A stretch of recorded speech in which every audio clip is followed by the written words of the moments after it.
This is a reading from the 11th chapter of John. In the course of their journey, Jesus came to a village, and a woman named Martha welcomed him into her house. She had a sister called Mary, who sat down at the Lord's feet and listened to him speaking. Now Martha, who was distracted with all the serving, came to him and said, "Lord, do you not care that my sister is leaving me to do the serving all by myself? Then tell her to help me." But the Lord answered, "Martha, Martha," he said, "you worry and fret about so many things, and yet few are needed, indeed only one. It is Mary who has chosen the better part, and it is not to be taken from her."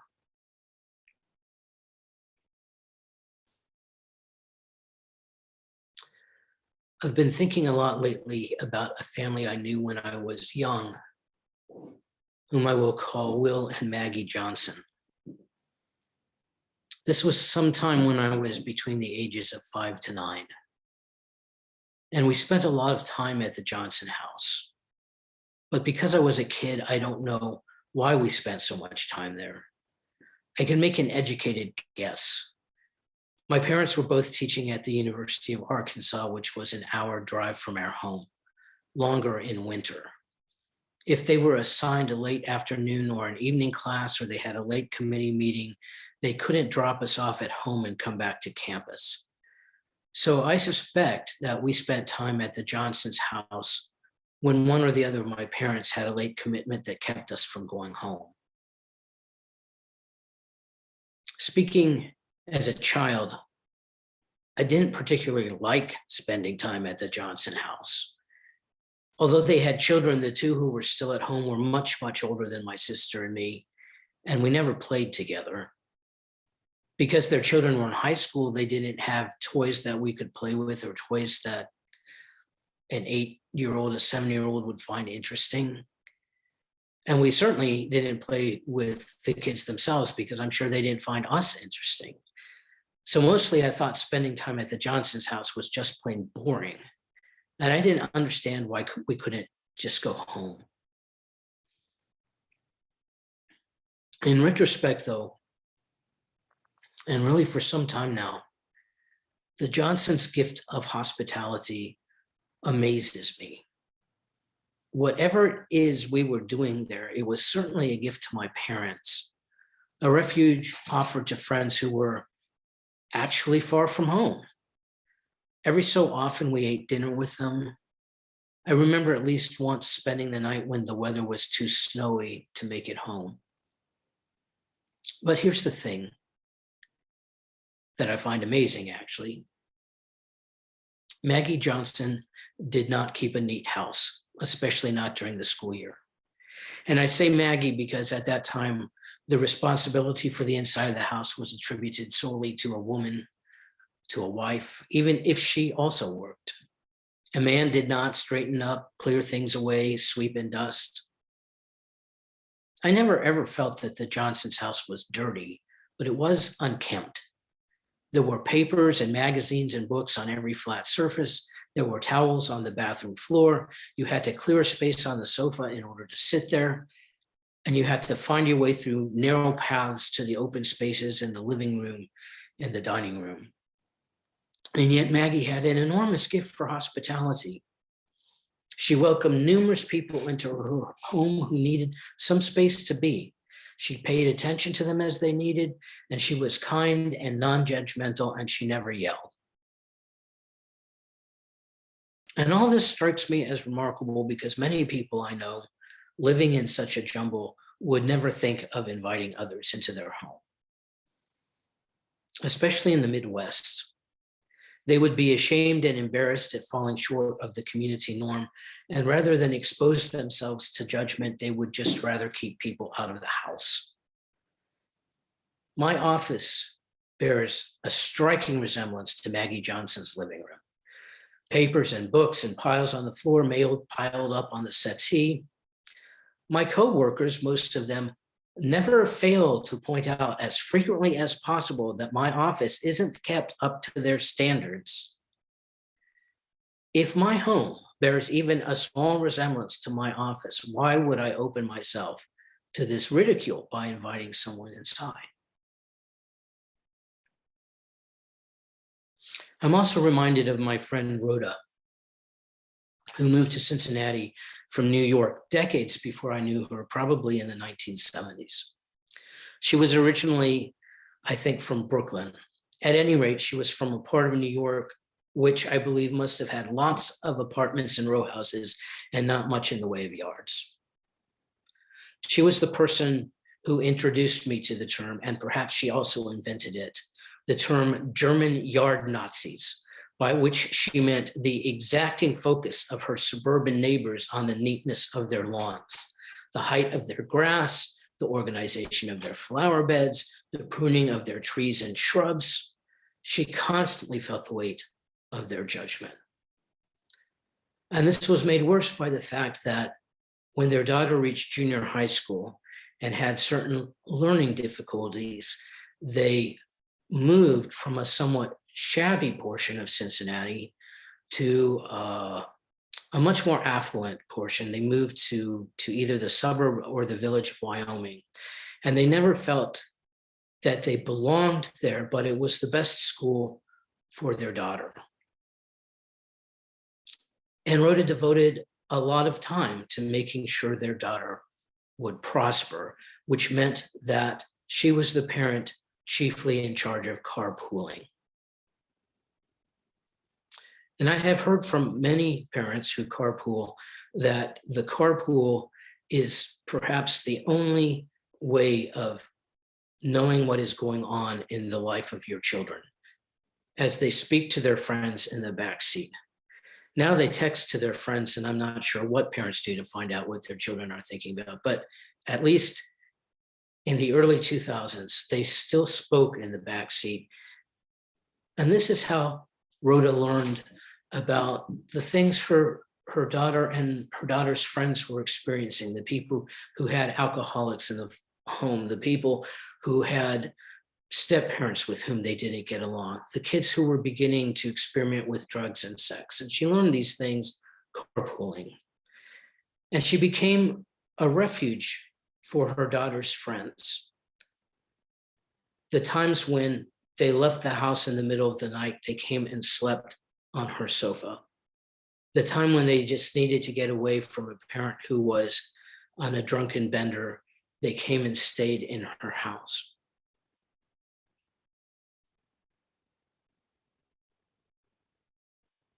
I'm thinking about these folks because I've been thinking about how easy it is to let our sense of and our fear of the world's judgment stand in the way of offering the gifts that God has given us to give away to the world. I'm thinking about how easy it is to find ourselves questioning those gifts because they're not perfect enough. The house isn't clean enough. The pictures aren't powerful enough. I don't have the right words. I'm not an expert cook. I don't know enough about engines, et cetera, et cetera. When the truth is that although there are certainly times for experts, a lot of the time what God asks of us is to be available, to be present for someone, to listen, to be a witness to their lives, not to be an expert.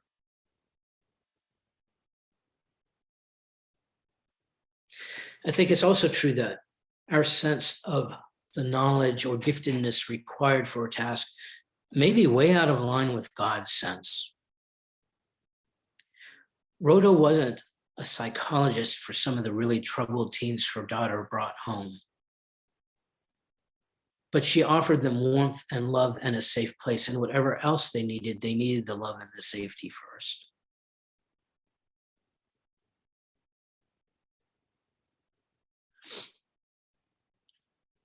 Apparently massively changing the subject, but I'm going to wend them back together. I came across a blog post this week by a United Churches of Christ pastor from the Pacific Northwest, Mike Denton. His church role is to be a pastor to pastors. And this week he was reflecting on what is coming to be called the Great Resignation. the number of people who, perhaps spurred on by the pandemic, have resigned their jobs, resigned their volunteer activities, cut back on their friendships.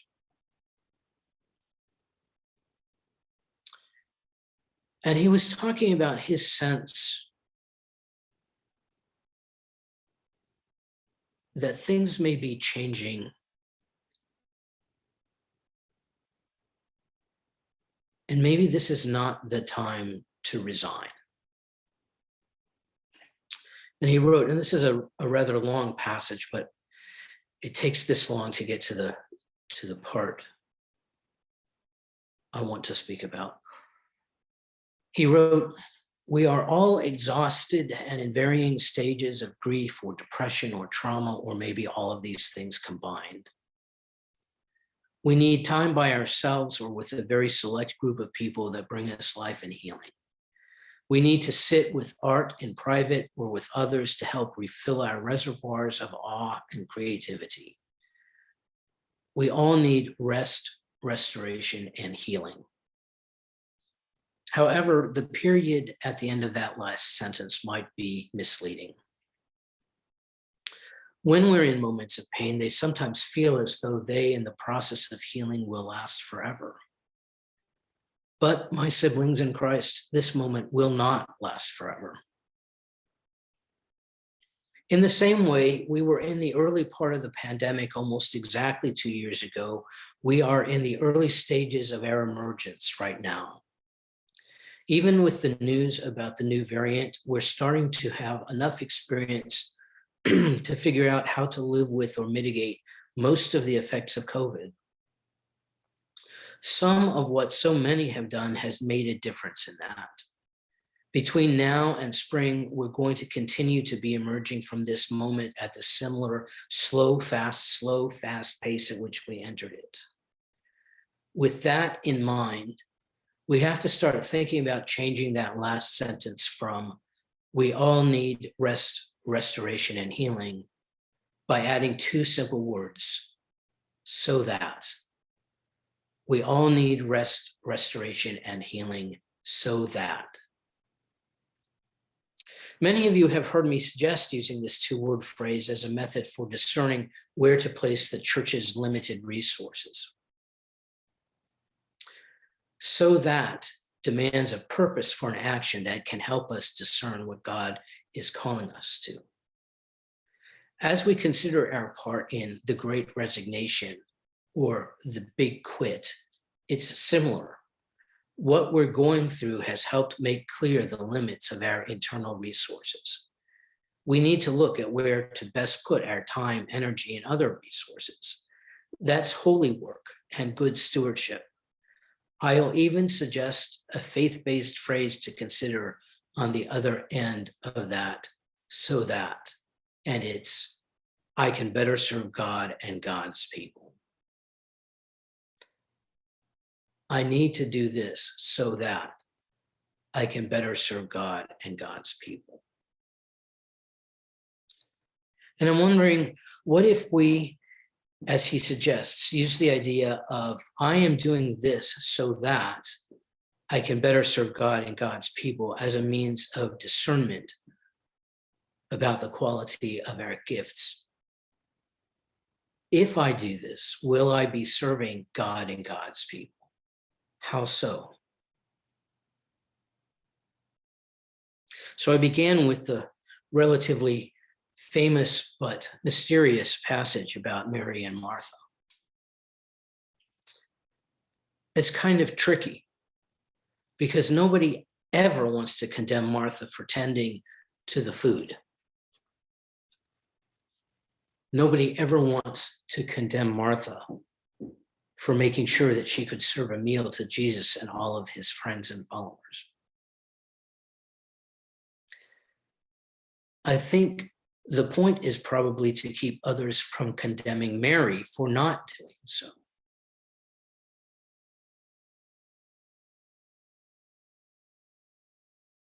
Most of the people I know, when they read this passage, see themselves in the role of Martha. Wait, I'm getting confused. In the role of Mary, the one who is serving, the one who is in the kitchen, the one who is too busy making sure that everything is prepared for the hospitality that she doesn't have time to listen to what's being said. And because Jesus says that Martha has chosen the better path, I know a number of people who feel very hurt by this passage. I'm in the odd position of seeing myself as Mary. I'm always the person who's reading a book while somebody else is mowing the lawn. I'm always the person who is thinking while somebody else is doing. And so I think the point really is, if we use this idea of so that I can better serve God and God's people, the answer may be that both Mary and Martha are serving. And each one needs to discern whether she is serving in the space to which God calls her. Maybe the truth is that Mary has a gift of hospitality and is called to the kitchen. She has only chosen the worst part if her feeling is that what she is doing is not what she wants to be doing or not what she is called to.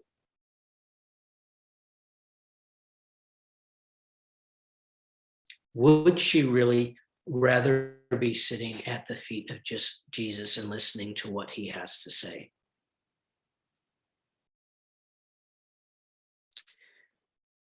If her desire is to be in the kitchen, she has chosen her part correctly. But I think part of what Jesus says to her is, you cannot condemn Martha for choosing her own correct part. Her gift is to listen, hear. Her gift is to reflect. Her gift later on will be to teach others.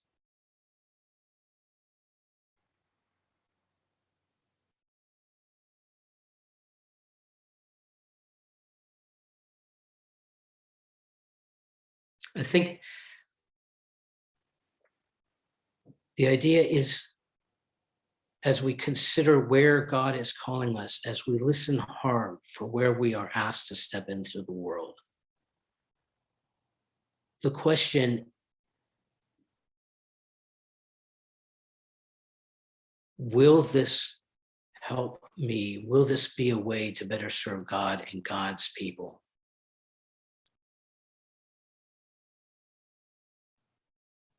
Is not only a more useful question, but a holier question than,